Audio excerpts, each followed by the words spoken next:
Le ciel et la terre passeront, mes paroles ne passeront pas. Commentaire de l'évangile de Jésus-Christ selon saint Luc chapitre 21 versets 29 à 33. Frères et sœurs, dans le climat complexe et douloureux de la fin des temps que décrivent les évangiles de ces derniers jours, l'Église nous propose aujourd'hui, comme en conclusion, la parabole du figuier.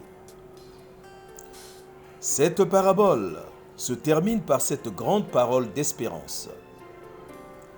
Les cieux et la terre passeront, mais mes paroles ne passeront pas. Concrètement, tout ce qui est sous le soleil est soumis à l'instabilité.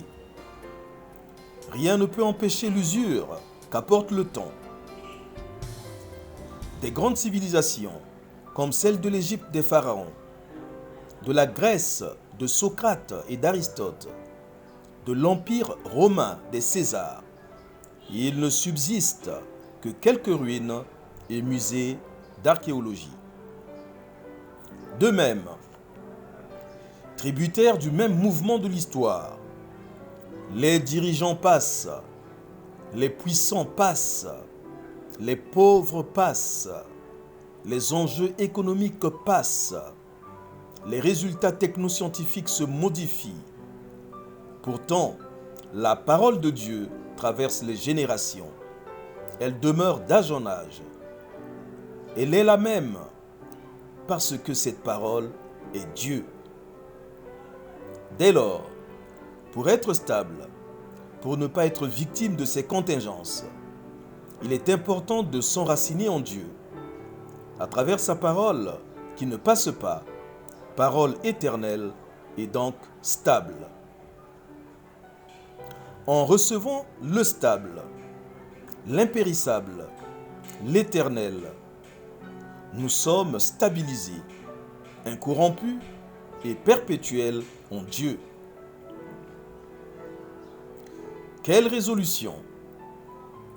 Je dois me nourrir quotidiennement de la parole pour avoir la force d'être debout au jour du Fils de l'homme et entrer avec lui dans la plénitude de la vie. Notre prière. Je te remercie Jésus parce que tu es la bonne nouvelle de l'espérance. Tu es la vérité, tu es l'éternité.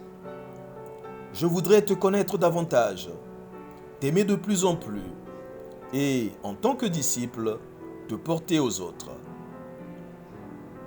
Quelles conséquences? La sagesse de Dieu est folie pour le monde. Le langage de la croix reste incompréhensible pour tant d'hommes. Pourtant, c'est la porte de l'éternité.